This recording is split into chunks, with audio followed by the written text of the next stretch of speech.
Welcome to the Shifting with Marlee podcast. I'm Marlee. Thank you for joining me wherever you are. All that I ask of you, the listener, is to have an open mind and an open heart.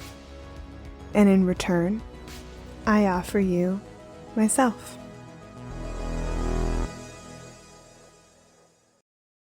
Today, we're going to talk about living a life of love.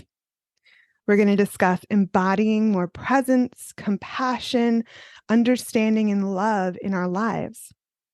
We're going to talk about how to recognize the love at the core of everything and the interconnectedness of all things on this planet.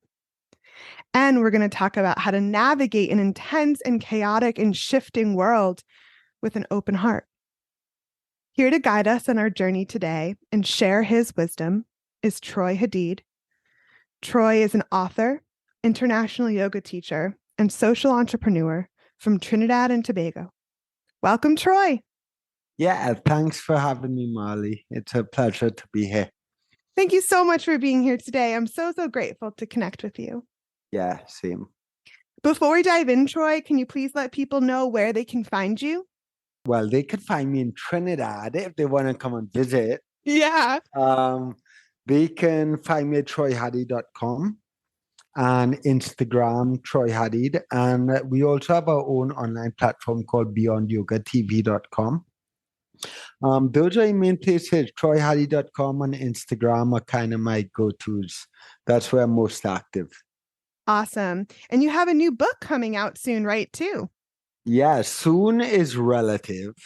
It's been it's a work in progress now for I think over 3.5 years. It is carded to come out this year. So let's hope that happens. It is at the moment called Popcorn in My Pocket, but that is a working title, and I am being challenged to consider a different title.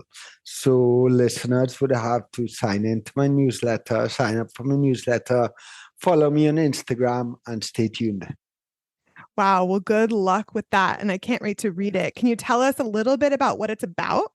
Yeah, of course. So I will describe the existing title as it is, and that should give us a little insight as to what this book could possibly be about, right? So in the world today, there are a lot of spiritual teachings and insights and philosophies, and a spiritual journey has almost become hip and hype and cool, which is great. That's not a bad thing. But I think what's happening is that we're talking about all of these concepts and teachings and insights, and we're reposting them and we're sharing them and we're reading them and repeating them, but we're not connecting the dots. I don't think we're really understanding what these teachings mean or how they apply to our lives, right? So popcorn in my pocket is an analogy where popcorn is all these spiritual teachings and insights. This is popcorn that we're just throwing all over. Everyone's throwing popcorn everywhere. And then in pocket is a spiritual pocket, and every individual has their own spiritual pocket. And the only time that these teachings, this popcorn actually becomes knowledge and understanding is when we put them in our pockets and we ask a question, how does this apply to my life? Where do I need to embody more of this? And where am I not embodying this? So this book is where I share some of the teachings and insights and philosophies. And by no means would I dare to call it mine, because they're not mine. They've existed for hundreds of thousands of years. But through my life and sharing stories from my life in which these teachings show up and how I embody them or fail to embody them, then it becomes my knowledge and my experience that I share with the reader. Through this sharing, I invite the reader as well to take these stories and these insights and then flip it on their own lives and ask a question, well, how does this apply to me? To discover popcorn in their own pockets. I love that. I can't wait to read that book. Yeah, it's a good one. So to start off today, Troy, can you please share with us an overview of your journey so far in life and how you got to where you are today? Well, I grew up in Trinidad my whole life. My dad's family is of Syrian heritage, or Palestinian heritage, I recently learned. My mom's family is of Irish descent, European descent. And I lived my whole life in Trinidad. I've traveled quite a bit. I went to school in Florida, in Tampa. And I've been teaching yoga for over 15 years, teaching and practicing yoga for over 15 years. But from a really young age, I've just been always called to serve something greater than my own individual's needs and desires. And I would like to believe that I've been trying to do that my whole life to see how can I be of service. And I've always, felt really connected to God, and not God in a religious sense, God as in a limitless God, a more inclusive version of God. I ran a hemp store for 7 years. That was my first business when I came home from university. And then I opened a waste cooking oil recycling business. Then we founded a yoga studio, and that I don't really like to say I did that because it's not so much a I thing. It's more like a we thing as a community. And I just finished writing my first book. Yeah. So when people ask me what I do, Marlee, I try not to put anything in a box because, now I do a lot of keynote speaking and public speaking in a corporate environment. And that's not something I saw myself doing a year ago. So I just like to say that whatever I do, I just hope that it connects individuals to their understanding of God, helps them deepen that relationship, and it reminds us what it really means to love one another. And as long as I'm doing that, then I could kind of be doing anything. Mm, I love that. Thank you so much for sharing your Yeah, story. It's very inspiring. You're thank definitely an you. old soul, I can tell you that. Thank you. So it seems like, Troy, you've traveled all over. And I know you're an international yoga teacher now. So I'm curious, what have you learned about humanity through all your travels around the world? Wow. We're a little self absorbed, first Yes. off. And what I mean by that, let me put it in context. I live in Trinidad, and my life revolves around my society and my friends and my family in Trinidad and so on. And then you start to travel, and like, wow, well, there's a life going on here too with different people that just as important as my life. And I think sometimes we forget that, the world doesn't really revolve around us. And I think one thing that we have to remind ourselves about is two things, and it's kind of like a paradox. It's like we're so small and insignificant, and the world doesn't revolve around us. But at the same time, every choice and every decision we make matters. And that's how powerful we are. And I think that goes for every individual anywhere on the planet. And it's part, the human experience itself is so profound, and it's just the one thing that connects all of us, right? And I think I always say that we're far more connected than we could ever imagine. Mm, I love that answer. And I assume some of those insights on humanity are weaved through your new book too, I imagine. Yeah, my new book kind of revolves around, in a subtle way, what I call the identity crisis of humanity. And that identity crisis, we all suffer from it. From the day we're born, I'm told that I am Troy, this is my body. You're told that you are Marlee, and that is your body. So from the very first instant of our very early life, we're told that we're separate and that we're different. And when I am told that I am my body, unconsciously, what a narrative that is being repeated to me through my life is that I am my body. When I die, I will cease to exist. And if that is true, and if that is this unconscious programming, then what that means is that every choice I make unconsciously is going to serve the preservation of my body and my identity. Because I have been programmed to believe that this is who I am. So much so that I say things like, I am sad, I am happy, I am a yoga teacher. Well, who am I then when I'm not teaching yoga?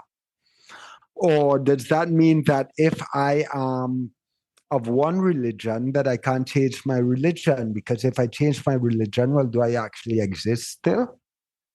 These words, I am, and anything that follows it, we have to understand it's a temporary state. It's not really who we are. Any sense of identity that revolves around our physical human form is not who we are. It doesn't matter what it is, it's temporary. And I think this identity crisis is something we need to be aware of and in relationship to. Because when we're not, unconsciously, it governs every choice and every decision. It is a narrative that makes us separate and always has us driving for more and more and more and more. Well, how much we really want? It, in a lot of ways, inhibits our ability to love one another, to really see one another, you know? Yes, you're so right. It's very profound. I love that we're bringing awareness to that today in this conversation. And along these lines, Troy, of these insights that you've gathered from your experience, I know that you've experimented in your life with periods of silence. And I also know that you've been on a darkness retreat. And I imagine both of those experiences were really profound. And I'm really intrigued by this. So, can you share with us some big takeaways, some big lessons you've learned from these experiences and any epiphanies you may have had? Yeah, I can. So silence, I have done what is actually not, it's quite common for anyone on a journey. It's called a Vipassana retreat, and it's 10 days of silence. And one of the things I discovered in that experience was that the mind is so powerful, and it's so important that we have a relationship with our mind. And very often we neglect that relationship. And when we neglect that relationship, it's like we become a puppet to mind. We're no longer in relationship. The mind is controlling us. There's no freedom because we are actually almost like we're being manipulated by our experiences and our conditioning and our emotions. So we're not actually living our life intentionally. And how I describe a mind is like an eternal lover. It's like a marriage, but there's no separation or divorce, right? So it's your mind for the rest of your life. So it would really serve you to be friends with your mind and get to know your mind and not neglect your mind. And I think what that experience shared for me or gave me is the insight and the realization that it's really important for us to look at our mind and befriend our mind and try to understand where these thoughts coming from, where these emotions coming from. It's not just about, okay, I'm not happy, I'm sad. Well, why are you not happy in this moment? What is making you sad? What are you actually afraid of? What am I really afraid of? Because the more we start to pull these layers back, it's more we begin to understand the mind and the human experience. And once I create a relationship to it, it's not that these feelings and these sensations don't come back. It's that when they do come back, I've seen them before, I've understood them, I have a relationship to them. So we are now, it's no longer that we're being manipulated by our mind and our emotions, but we now have a relationship with them so that we can make conscious, intentional choices as to how we live our lives. So that was that experience. I think it stuck with me forever how powerful a mind is. and how important it is for us to cultivate this relationship with our minds, you know. And when I came out of that, I said to myself, I would never do it again. It was a great experience, and I thought everyone should do 10 days of silence. But I told myself I had no need or desire to ever do it again. And about 12 years later, which is 2022, so last year, I decided I was going to step into an experience of solitary darkness, which was now silence in the absence of light, not with a group of people, but by myself. So in every way, it was that experience of silence times 100. And it made that experience look like an all-inclusive vacation in a lot of ways. Wow. Yeah. You know, and there's so much that came out of that. And I like to be clear, I actually did not stay 10 days in that room. I left the dark room after day 3. And I left that room with no sense of defeat or giving up or anything. I really do believe I was called out of that room, and I had got the experience I needed to get. And one of the things I take from that experience that I would share with listeners, you know, I could talk about that, unpack that experience for hours. But I think one of the most important things that came out of that for me is the realization that ego is so tricky, right? That the ego actually attaches to spiritual practice. And the ego makes us believe that if I sit in darkness, calmer or more realized or more conscious or closer to God. Or if I sit in silence, that I'm somehow more evolved or more righteous. Or if I do yoga every day for 10 days, or if I go to church every day, or if I do 1,000 plant ceremonies or plant medicine ceremonies, or whatever it is. The ego is so tricky that it attaches to these practices and makes us feel that if more of these practices we do, it means that, I'm using inverted commas for people who don't have a visual, the more spiritual we are. And that is so much absolute garbage. And what really dawned on me in that room, you know, I went into that room to shed layers of my ego and my identity and myself. And there was a point where I realized it was my ego keeping me in the room. It was my ego that felt like I had something to prove and was worried about what would people say, what would people think, what, you know, how would it look if I didn't stay in there for 10 days. And I was well aware that the mind would play so much tricks on me, right? That's all the mind does. So I really looked at this and I sat with it. And of course, my journey as to when I came out of the room is again a different discussion. But it's just important to realize that none of these practices, all of these practices, I choose my word carefully, they are all meaningless. Now listen carefully. I'm not saying they are useless. They are useful. They are tools along the path of development or realization or whatever you want to call it, right? But they are meaningless. And what I mean that it doesn't matter how much of these practices you do, it doesn't mean anything unless it helps you get over yourself. You know, and the actual practices that matter are, can you embody love? And can you see divinity or see God in all aspects of the human experience and every living creature or non-living creature? That is the practice. Love and God. That's all that matters. Everything else is pretty much just fluff. Troy, I'm blown away by this. Thank you so much for sharing that with us. And I love how you're like a spiritual experience experimenter. And now you're sharing that with the world. And it's just really important. So thank you. And I think what blows me away the most by what you've shared is that it all boils down to such simple concepts, such simple truths. It's really all about love. Yeah.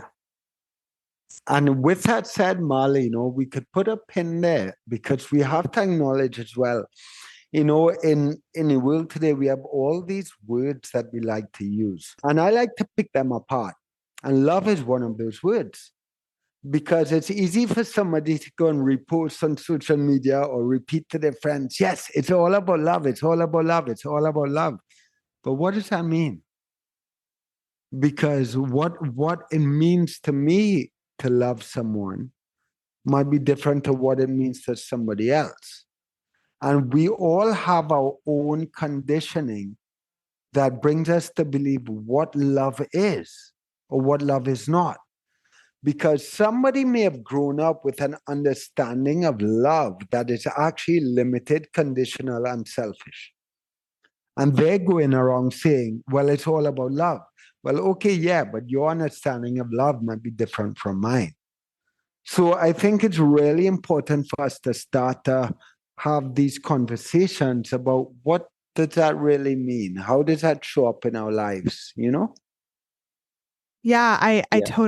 totally agree. And I think your connection from what you said to love and God is where it is for you, right? Because that's basically unconditional love, seeing the divine in everything.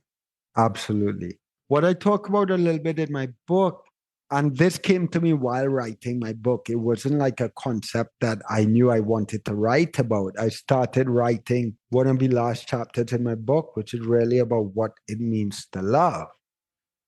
And it just landed to me, and it was like, wow, I'm asking you wrong question.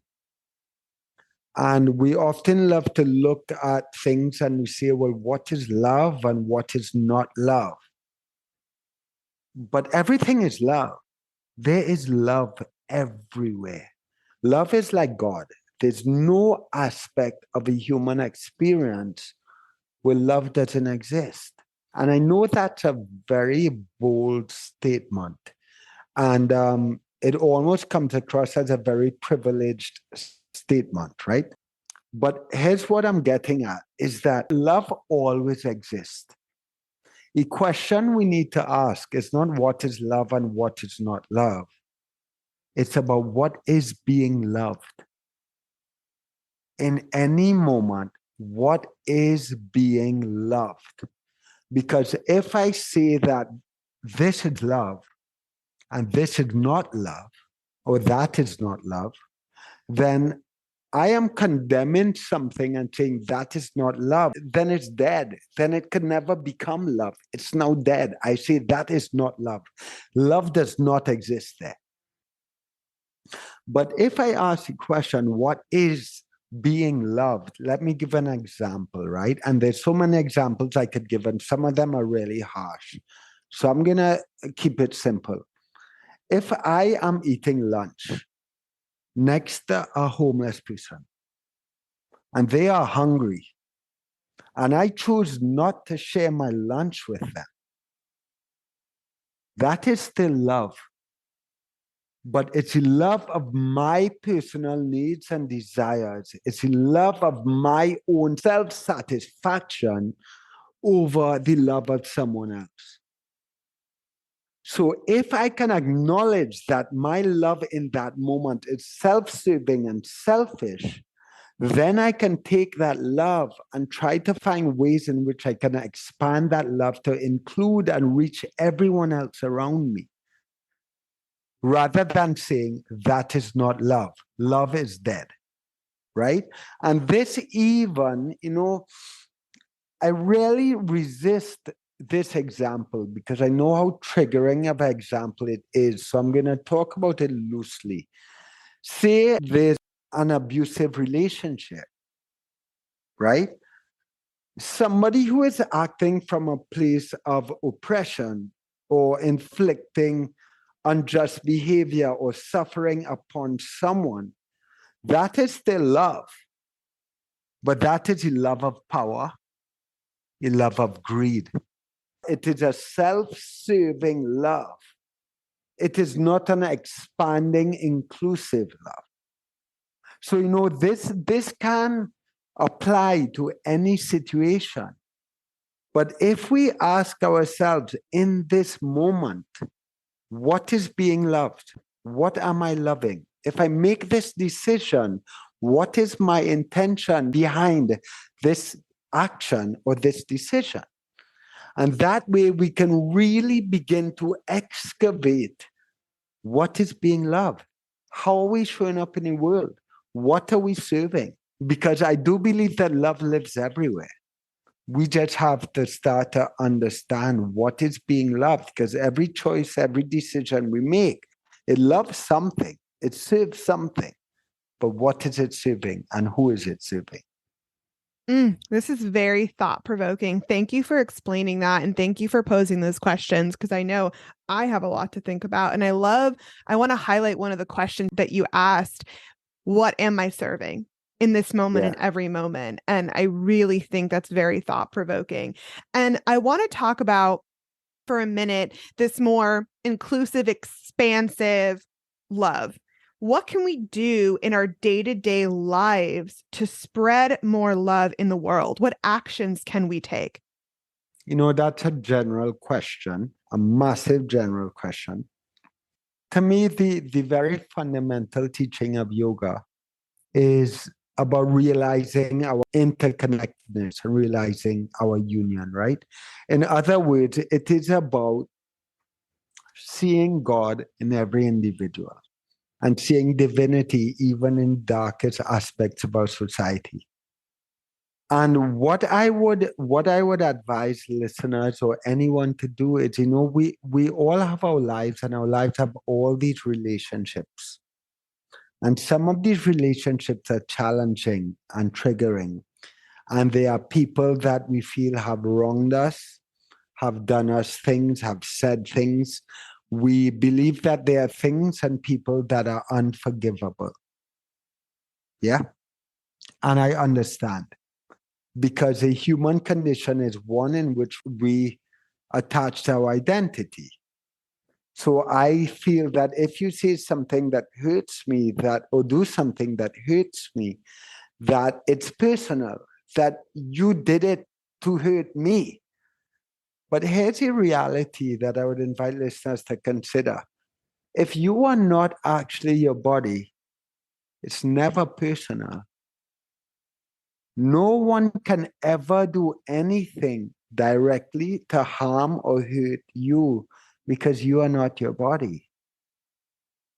It also means that they are not their body.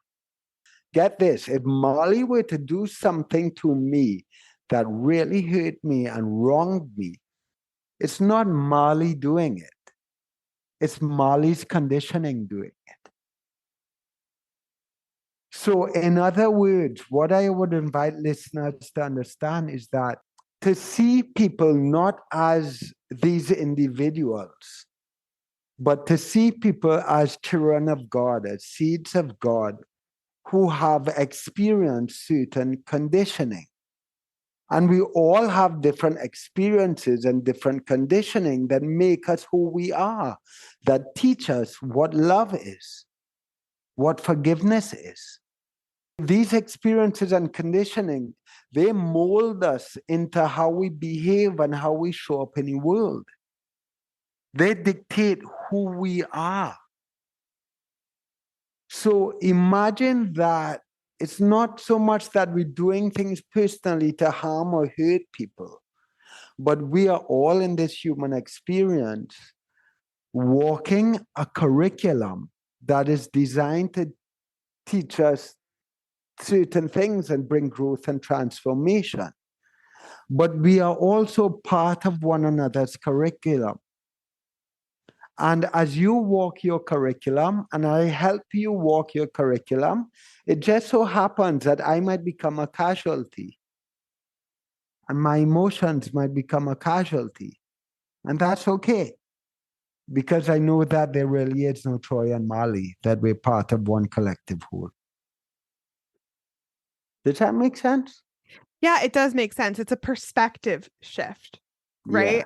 I love that answer and thank you. And it's part of my soul mission in this lifetime to spread love and experience love and be love and give love. And so I'm really lit up by this conversation. And I also want to point out as we embody more love and spread more love in our own lives, it raises the frequency of the whole planet back to that interconnectedness, right, Troy? And the Yeah. ripple effect is truly massive. Yeah, of course. Everything, every single thing we do, say, and think creates a vibration in the world, and there's an environmentalist, Jane Goodall, I'm sure you've known of her. And I can't remember her words exactly, but I always talk of them. She points out that if we're asking any question, can I change the world? That's the wrong question. The question we have to ask is, how am I changing the world? Because every decision, every thought, every action we make creates an energetic shift in the world, that we change the world in everything we do. We just have to start to look at what change am I creating? What shift am I contributing? Yes, absolutely. And one thing I want to ask you, and I think you've already answered this question partially, but I want to kind of dive deeper. What do you think is standing in our way of focusing on these things and embodying more love and more compassion and more understanding and more presence? What are the barriers? The biggest barrier to me, Marley, yeah, I did mention it a little bit, but the biggest barrier is our obsession with our individual identity, our own needs, desires, and that unconscious need for self-preservation as if we had something to prove. And one of the biggest things that anybody could recognize, it takes some reconditioning, right? But get this, we will all die. We will all leave our body. And it may take a few decades, but we will all be forgotten. Our names will not be remembered. The things we've done will not be remembered. The things we've accomplished, they will be forgotten. But what will live forever is the vibration and the resonance of how we make people feel. And how I make you feel right now, Marley, is it actually changes who you are on a molecular level. And that is going to live with you forever. And you are going to carry that in your life as you live your life. And that is going to pass on and impact everyone else you come into contact with. That will never die. And I don't need to be acknowledged for that shift because it's not actually me creating that shift. It's this energy that made me, that comes through me, that creates that shift. And I think once we come to accept and recognize, it's not us. There's no Marley and there's no Troy, that we're all in this together, creating this experience. Once we can get over, don't get me wrong, it's very hard. And it's an ongoing practice every day to get over this sense of individual identity. But it is the biggest thing standing in our way. And I also want to add to that as well. A big part of that is our ego. Yeah. And the ego is so powerful. It's really difficult. Yeah, well, that's where ego comes from, right? The ego is this sense of individual identity. And it's also important to note, Marley, that the ego is not bad. To say ego was bad would be to call a human experience useless. It's not bad. It has its purpose. It's here to teach us, but we have to be in relationship to it, not controlled by it. We have to be in relationship to it, not controlled by it. Yeah. I love that.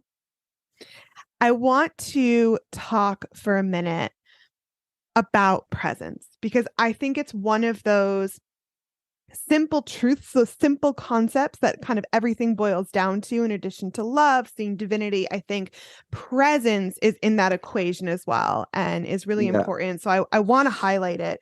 And I think it's something we're all seeking, consciously or unconsciously. And it's something we all need a lot more of. So, do Yeah. you have any tips or tools that you've discovered along the way to help people find more presence in their daily lives? Yeah, absolutely.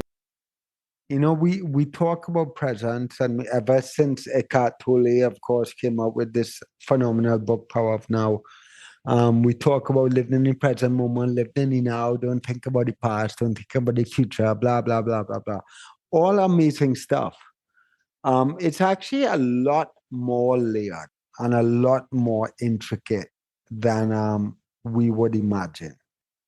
And just to give example, I don't want to get into details, but to give example, if I am actually in the present moment, Marlee doesn't exist and Troy doesn't exist.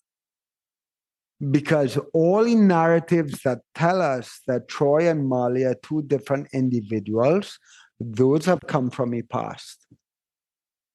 So if we are actually in this present moment right now, then there's no Troy and Marlee. They're just two conscious beings who are now sharing an experience. And there's also no end to this conversation. There's actually no conversation because we're just sharing this moment, right? So to actually be present, really down to nitty gritty of it, is quite layered and extremely powerful. The biggest tool I would give anyone about learning to be present is that it's all in your mind and in your breath. The very second teaching of yoga says that yoga is the quieting of the fluctuations of the mind. As long as the mind is fluctuating, the mind is creating separation. The mind is judging. The mind is concerned with past or future. The mind is very seldom present. For the mind to be present, it needs to be still. We have to be in relationship to it, right? So creating a relationship to your mind is fundamental to being able to live in the present moment. Now, to do that, there's a teaching in yoga that says it's from a teacher called B.K. Iyengar. And I always talk about this as well. So anybody that knows my stuff has heard this before. But it says that mind is king of everything, but breath is king of the mind. And breath is the one thing that can help us tame our mind and deepen this relationship to our mind so that we can begin to unravel all of these narratives and the mind actually starts to get quieter. It's not that the mind doesn't create and doesn't fluctuate and doesn't speak to us. That's the mind's natural state. But it no longer has to scream and shout to get our attention because we're listening.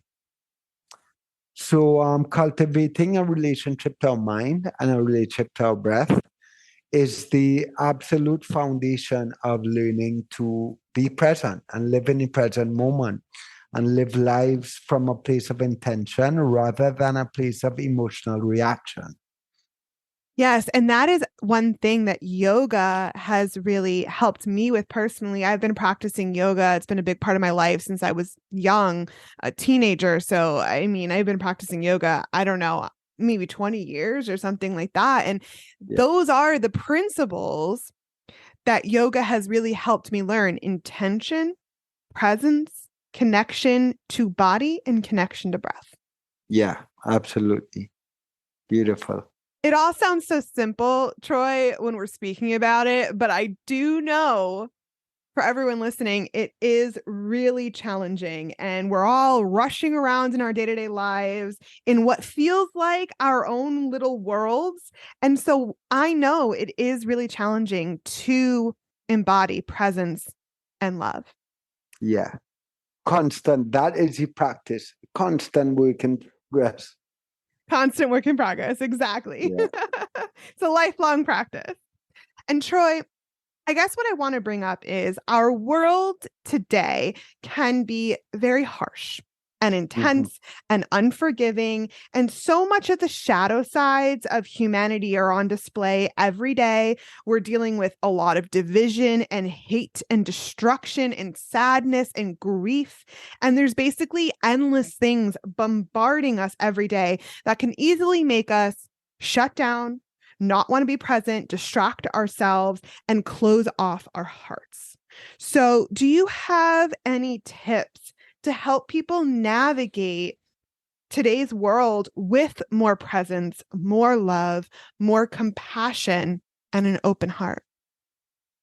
Yeah, I mean, I could give them tips, and of course, creating a relationship to the mind and the breath would definitely be a tip. But I want to give you something more than that, and it's really a perspective. And I think we as individuals need to remember that the human experience wasn't supposed to be flowers and rainbows. It's not supposed to be all joy and laughter and happy dippy days. It's not meant to be that. It's meant to be transformative.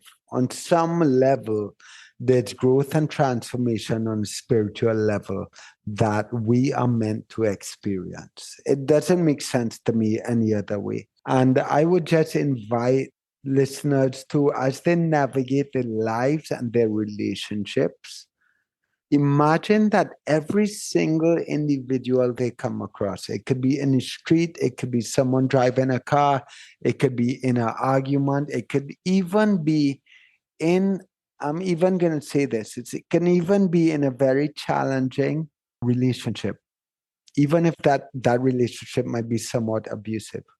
In all of these relationships and all of these individuals, remind yourself that God lives there somewhere, that God lives there somewhere. And if we could have all our relationships and all our conversations as if we were in relationship to God, as if you were actually seeing and talking to or walking past God, how different we would live our lives. And I also want to say this because I did mention abusive relationships and situations of conflict. I'm not one that shines flowers and rainbows on everything. I think that's nonsense. So I want to say this: loving someone is sometimes walking away. And loving someone is sometimes telling them the very things they would rather not hear. And it is important to realize that when we talk about being loving and being compassionate and being supportive, it's not always bunnies and flowers and rainbows and butterflies. Sometimes it means being harsh and standing up in what you know to be true and holding up a mirror to someone so they can see where they need to do better and how they need to do better, you know? Yes, thank you. I find this very, very helpful. Thank you for that perspective shift and that reminder. And also, I just want to point out our souls came to earth to experience everything, to learn and to grow and evolve. So, bringing Yeah. it back to that perspective, I do think is really helpful. And I also love, Troy, how in this conversation, you connect everything back to that interconnectedness and the connection of all things. It's a really big theme of this podcast. And I think it's sometimes an easier concept to grasp logically than it is to truly embody, if that Yeah. makes sense. So I'm wondering if you have any, I'll say tips again, to help people really feel into that interconnectedness of everything on this planet and bring that into their daily lives. Any embodiment tips? I would tell someone to one of the things, there are two things that really hit home for me and helped me come to experience and understand this, because it is very different to be told of something and to know it. Experience is a whole different thing, right? And I would mention two things. One is nature, and to immerse yourself in nature. If you immerse yourself in nature for long periods of time and you just sit and observe, there's something there. You actually feel that there's something there that's bigger than you. And when you feel and you experience this, you can't really just let go of it. It goes with you. And spending ongoing and lots of time in nature would be one recommendation. The other thing that really landed for me is the understanding that a word spirit, like Holy Spirit, it actually comes from the Latin word spiritus, and it means to breathe.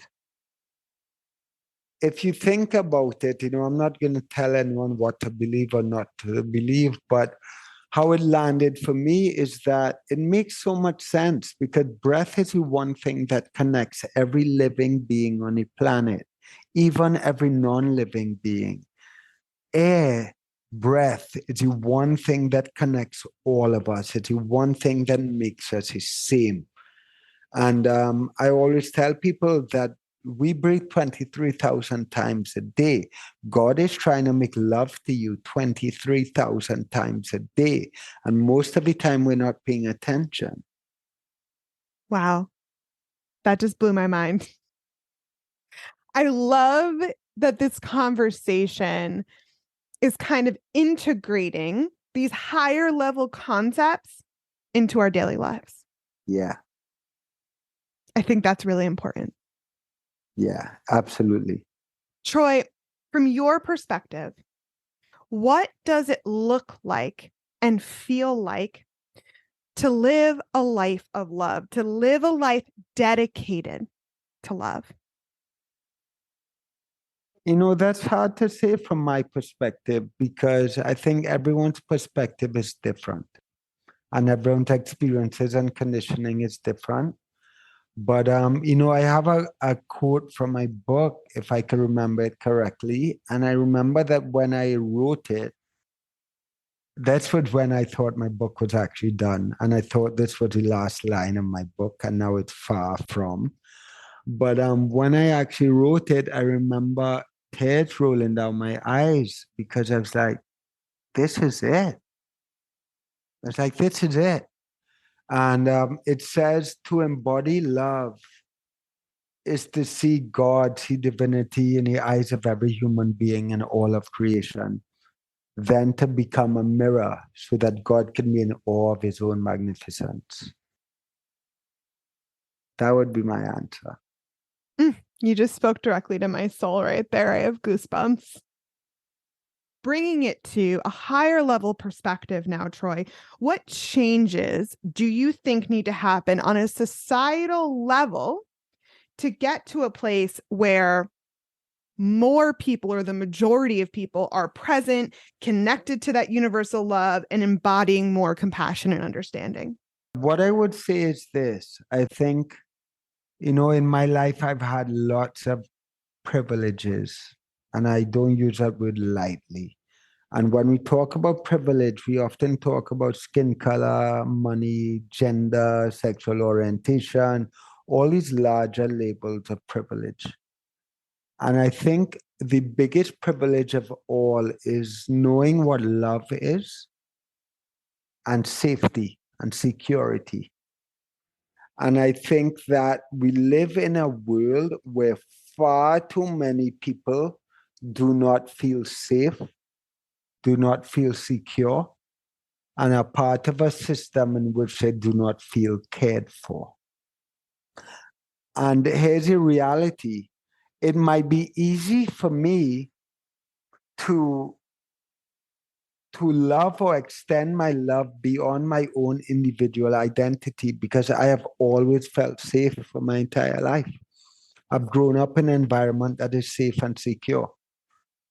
It's very hard for someone to go beyond themselves and sacrifice their own personal needs and desires to love a greater collective or greater whole that they feel has never loved them back or supported them back.